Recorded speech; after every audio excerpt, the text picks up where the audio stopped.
ইরশাদ করেন, যে ব্যক্তি সকাল বেলা 3 বার তেলাওয়াত করবে আউযু বিল্লাহিস সামিউল আলিম মিনাশ শাইতানির রাজিম, এরপরে সূরা হাশরের শেষ 3টি আয়াত তেলাওয়াত করবে,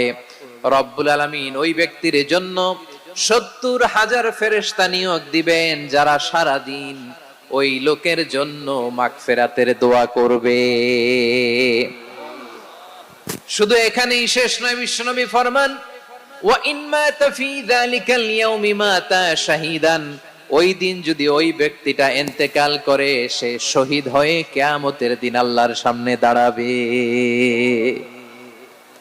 সকালবেলা যদি পড়েন 3 বার আউযু বিল্লাহিস সামিউল আলিম মিনাশ শাইতানির রাজিম 3 বার পড়ে সূরা হাশরের শেষ 3 আয়াত যদি তেলাওয়াত করেন, তাহলে আপনার জন্য আল্লাহ তাআলা 70,000 ফেরেশতা নিয়োগ করবে। সারা দিন তারা আপনার জন্য মাগফিরাত